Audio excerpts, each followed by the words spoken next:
الدين الخالص.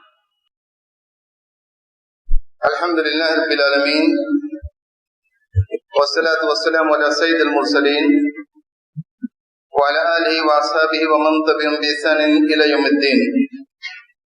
أما بعد، بسم الله الرحمن الرحيم.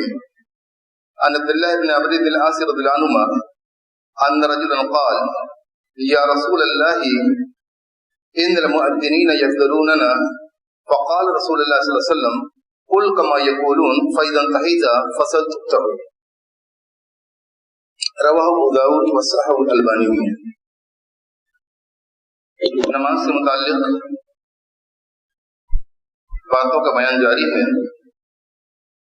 اور گزشتہ ہفتے بات پہنچی تھی کہ اذان جب ختم ہو تو اذان ختم ہونے کے بعد جو جواب دیتے ہیں، جواب دے کر نبی کریم صلی اللہ علیہ وسلم پر درود بھیجنی ہے، اور درود کے بعد وہ دعا پڑھنی ہے جو مشہور دعا ہے اور ہم سب کو یاد ہے. لیکن بات یہیں پہ ختم نہیں ہوتی. اذان ایک بڑی فضیلت کی چیز ہے. مؤذن مسلمانوں کو مسجد میں نماز کے لیے بلاتا ہے، اللہ کی عبادت کے لیے بلاتا ہے، اور اس کی اذان کا جواب دے کر اس کی پکار کو قبول کر کے ہر شخص مسجد میں آتا ہے اور اللہ رب العالمین کی عبادت میں لگتا ہے. یہاں یہ حدیث جو میں نے ابھی آپ کو کے سامنے پڑھی ہے، اس میں نبی کریم صلی اللہ علیہ وسلم نے اذان کے ختم ہونے کے بعد ایک اور فضیلت کی اور بے حد اچھی چیز بیان کی ہے جو ہم سب کے لیے انتہائی مفید ہے. حضرت عبداللہ بن عمرو بن عاص رضی اللہ عنہ اس حدیث کے راوی بیان کرتے ہیں کہ ایک صحابی نبی کریم صلی اللہ علیہ وسلم سے عرض کیا کہ اے اللہ کے رسول، ان المؤذنین یفضلوننا. معاملہ یہ ہے کہ مؤذن لوگ جو ہیں وہ ہم سے فضیلت میں بہت آگے چلے گئے. نبی کریم صلی اللہ علیہ وسلم صحابہ سے اذان دینے کی فضیلت کا بیان کیا کرتے تھے جسے لوگ سنتے تھے، لیکن اذان یہ ہر شخص نہیں دے سکتا ہے جو اس کے لیے متعین ہے یا جو دینے کے لیے جس کو معمول کیا گیا ہے وہی اذان دیتا ہے. تو صحابہ کرام نے یہ دیکھا کہ یہ فضیلت جو ہے اذان دینے کی یہ صرف مؤذن کو ملے گی، تو ان لوگوں نے یہ عرض کیا کہ اللہ کے رسول، مؤذن جو ہے، مؤذن لوگ یہ ہم لوگوں کو فضیلت دے گئے، ان کا مقام ہم سے بلند ہو گیا. صحابہ کرام کی جستجو یہی ہوتی تھی کہ کیسے ہم کسی سے پیچھے نہ رہ جائیں، نیکی کے معاملے میں سبقت دے جائیں، دوسروں سے ہم آگے رہیں یا ساتھ ساتھ رہیں، پیچھے نہ رہیں.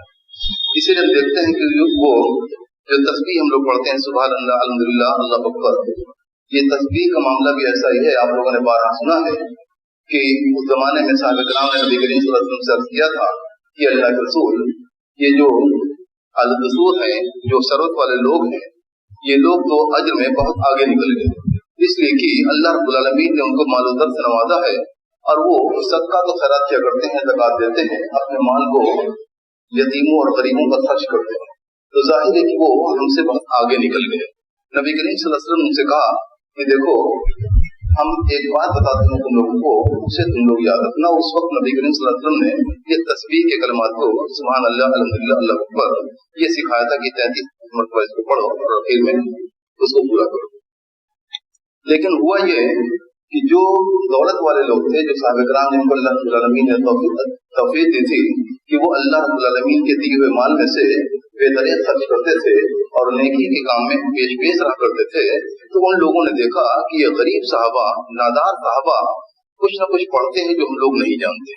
تو جستجو میں وہ لوگ پڑھے، اور لوگوں نے بھی جان لیا کہ لوگ کیا پڑھتے ہیں، تو ان لوگوں نے بھی اسے پڑھنا شروع کر دیا، تسبیح کے کلمات کو پڑھنا شروع کر دیا. پھر یہ لوگ آئے کہ اللہ کے رسول، وہ لوگ بھی اسے پڑھنے لگے. معاملہ یہ تھا کہ فکر یہی تھی کہ کیسے ہم کسی سے پیچھے نہ رہ جائیں نیکی کے معاملے میں. اور یہاں بھی ہم دیکھتے ہیں اذان کے معاملے میں، یہاں بھی معاملہ یہی ہے کہ اذان دینے والے جو فضیلت رکھتے ہیں تو ہم ان سے پیچھے نہ رہ جائیں، کسی طرح کی وہ فضیلت ہمیں بھی مل جائے. تو نبی کریم صلی اللہ علیہ وسلم سے فرمایا، قل کما یقولون، تم بھی وہی کہو جو وہ کہتے ہیں، یعنی ان کی کلمات کو دہراؤ. جو وہ کہتے ہیں اسی کو کہو. یعنی اذان کا جو جواب دینا سنتوں کے اندر حدیثوں کو جو سکھایا گیا ہے اسی طرح سے تم لوگ اس کا جواب دو. فَإِذَا انْتَهَيْتَ فَصَلِّ. جب اذان ختم ہو جائے اور تم اس کا جواب دے لے جاؤ, دعائیں پڑھ لو, اس کے بعد جو ہے تم اللہ رب العالمین سے سوال کرو, دعا کرو, تو تک تم کو وہ چیز ملے گی. معلوم ہی ہوا کہ یہ وقت جو ہوتا ہے اذان کا ختم ہونا, اس کے بعد بند مومن جب اس کا جواب دے لے تو پڑھ لے, دعا پڑھ لے, اس کے بعد ایک موقع اسے حاصل آیا ہے, بہت بڑا موقع اس کے ہاتھ میں ہے کہ وہ اللہ رب العالمین سے کچھ مانگے. یہ وہ وقت ہوتا ہے جب بندہ اللہ رب العالمین بندے کی دعا کو قبول کرتا ہے. ایک دوسری حدیث کے اندر آتا ہے لا یرد الدعاء بین الاذان والاقامہ, کہ اذان اور اقامت کے بیچ میں دعا جو ہے وہ رد نہیں ہوتی, یعنی اللہ رب العالمین کے ہاں دعا قبول کی جاتی ہے. اور ایک اور حدیث ملتی ہے کہ اب دعا بین الاذان والاقامہ مستجاب فعل. نبی کریم صلی اللہ علیہ وسلم نے فرمایا کہ دعا کیا کرو اذان اور اقامت کے بیچ میں. اذان ختم ہو جائے, اقامت ابھی ہونے باقی ہے, چند منٹ کا وقفہ ہے, تو اس کو ضائع مت ہونے دو. تو تم اس وقفے کے درمیان اللہ رب العالمین سے مانگو, اس سے دعائیں کرو. تو معلوم یہ ہوا یہ وقت اذان نماز قائم ہونے کے پہلے کا اور اذان کے بعد کا, یہ جو درمیانی وقفہ ہے یہ اللہ رب العالمین سے مانگنے کے لیے بہت ہی مناسب وقت ہے. یوں تو بندہ جب چاہے اللہ رب العالمین سے دعائیں کرے, لیکن یہ وقت بہت مخصوص ہے کہ اس وقت میں وہ دعا کرے. امید رکھی جاتی ہے کہ اللہ رب العالمین اس دعا کو قبول کرے گا. لیکن انسان کے ذہن میں یہ بات آتی ہے کہ ہم لوگ دعا کرتے ہیں تو دعا قبول نہیں ہوتی ہے. تو دعا کے قبولیت کے اسباب ہوتے ہیں, وہیں دعا کے رد ہو جانے کے بھی اسباب ہوا کرتے ہیں, یعنی موانع ہوتے ہیں جو اللہ رب العالمین کے ہاں دعا کو قبول کرنے سے روکتے ہیں. اس وقت کی فضیلت کا اندازہ لگائیں کہ انسان جب نماز کے انتظار میں ہوتا ہے تو وہ گویا کہ وہ نماز میں ہوتا ہے. اللہ رب العالمین اسے نماز پڑھنے کا ثواب دیتا ہے. جو شخص مسجد کے اندر ہے اور نماز ابھی قائم نہیں ہوئی ہے, اقامت میں دیری ہے, وہ اسی اقامت کا اور اسی نماز کا منتظر ہے کہ نماز قائم ہو, اس کے لیے منتظر ہے. تو ایسا شخص جو ہے وہ مسلسل نماز میں ہوتا ہے. صحیحین کی حدیث میں نبی کریم صلی اللہ علیہ وسلم نے بیان فرمایا, نبی کریم صلی اللہ علیہ وسلم نے ایک مرتبہ عشاء کی نماز کو تاخیر سے پڑھا تھا اور صحابہ کرام انتظار میں بیٹھے ہوئے تھے. آپ نے جب نماز پڑھا لیا, فارغ ہوئے, تو ان سے کہا انکم لم تذروا فی صلاۃ من تذرتم الصلاۃ, تم لوگ جب تک جتنی دیر تک نماز کے انتظار میں رہے, جتنی دیر تک بھی رہے ہو اتنی دیر تک تم لوگ گویا نماز کی حالت میں رہے.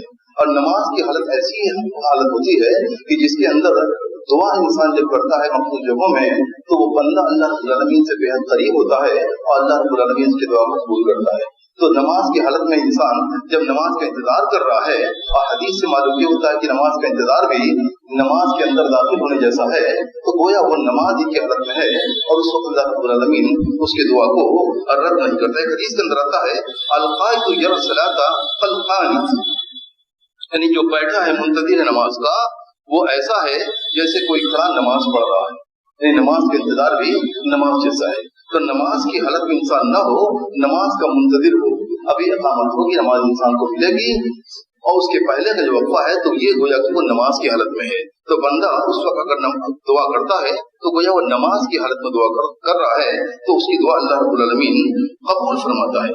تو اس چیز کو ہم سمجھیں, اور یہ چیز بھی ہم سمجھیں کہ انسان کی دعا کیوں رد ہو جاتی ہے, قبول نہیں کی جاتی. اللہ رب العالمین سے انسان اگر غافل من سے دعا کرے گا تو وہ دعا نہیں سنی جاتی.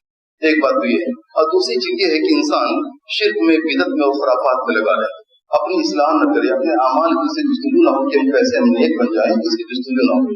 یہ چیزیں بھی انسان کے لیے یہ دعا کو قبول ہونے سے روک دیتی ہے. اور سب سے بڑی چیز جو انسان کو روکتی ہے وہ شرک ہوتا ہے, اور اس کے بعد جو چیز ہے وہ حرام روزی ہے. تو حرام روزی انسان اگر اپنے کاروبار کے اندر, اپنی معاش کے اندر اگر حرام چیزوں کی آمیزش کو برقرار رکھتا ہے تو اس کے لیے بہت بڑی حسرت اور بہت بڑے افسوس کی بات ہے کہ ایسا شخص کی دعائیں اللہ رب العالمین قبول نہیں فرماتا. ایک لمبی حدیث کے اندر نبی کریم صلی اللہ علیہ وسلم نے بیان کیا ہے کہ بندہ سفر کی حالت میں ہوتا ہے, لمبا سفر کرتا ہے, وہ اس کے کپڑے جو ہیں وہ غبار آلود ہوتے ہیں, سر جو ہے بکھرے ہوئے بال ہوتے ہیں, یعنی وہ پریشان حال ہے. انسان سفر کی حالت میں ہوتا ہے اور پریشان رہتا ہے تو اللہ رب العالمین سے وہ قریب ہوتا ہے. اس حالت میں بندے کی نماز، بندے کی دعا جو ہے وہ اللہ رب العالمین قبول کرتا ہے. انسان ایک بندے مومن جو سفر میں ہو تو اس کی دعا قبول کرتا ہے. نبی کریم نے فرمایا ایسا بندہ جو سفر کی حالت میں پریشان حال ہے، اللہ رب العالمین کے سامنے اپنے دونوں ہاتھوں کو اٹھاتا ہے اور دعا کرتا ہے، اور یا رب کر کے دعا کرتا ہے. یعنی یا رب کر کے دعا کرنا بھی، رب کریم کو پکار کے دعا کرنا بھی دعا کی استجابت کے، دعا کے قبول کیے جانے کے اسباب میں سے.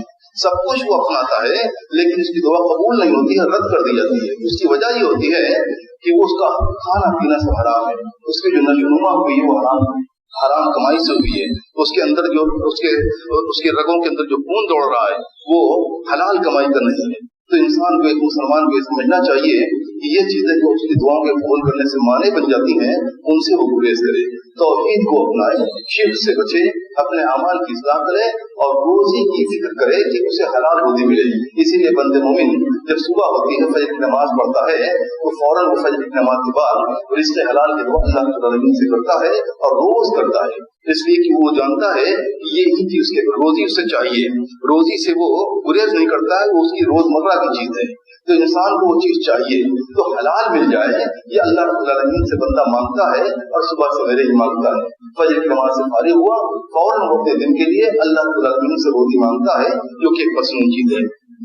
تو ان چیزوں کو ہم سمجھیں کہ کن اوقات، بعض اوقات جو فضیلت والے ہوتے ہیں تو یہ اذان اور اقامت کے بیچ کا جو وقفہ ہے یہ دعا کی قبولیت کے لیے ایک بہترین وقت ہوتا ہے. تو اس میں ہم اللہ رب العالمین سے ہاتھ رکھ کے دعا مانگے اور جو کچھ مانگنا ہے مانگے، ایک بےحد مفید چیز ہے. اور نماز کے اندر جو چیزیں ہیں، نماز شروع ہوتی ہے سورہ فاتحہ سے شروع ہوتی ہے جو دعا پہ مشتمل ہے.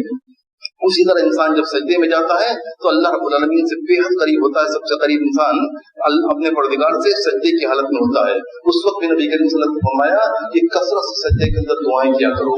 اسی طرح جب تشہد آخری ہوتا ہے اور انسان تحیات و درود پڑھ لیتا ہے، اس کے بعد کا جو وقت ہے سلام پھیرنے سے پہلے کا، یہ بھی دعا کا وقت ہے. بندہ دعائیں کرے تو اس وقت اللہ رب العالمین بندے کی دعا کو قبول فرماتا ہے. جب سلام پھیر لیتا ہے تو نماز سے فارغ ہو گیا، اور نماز سے فارغ ہونے کے بعد جو وقت ہے وہ اللہ رب العالمین کے ذکر کا ہے، اور جو اذکار ملتے ہیں نماز بعد کے وہ پڑھنے کا وقت ہے. اللہ رب العالمین ہم سب کو دین کی باتوں کو سمجھنے کی اور ان پر عمل کرنے کی توفیق مدد فرمائے. آمین. وآخر دعوانا الحمدللہ رب العالمین.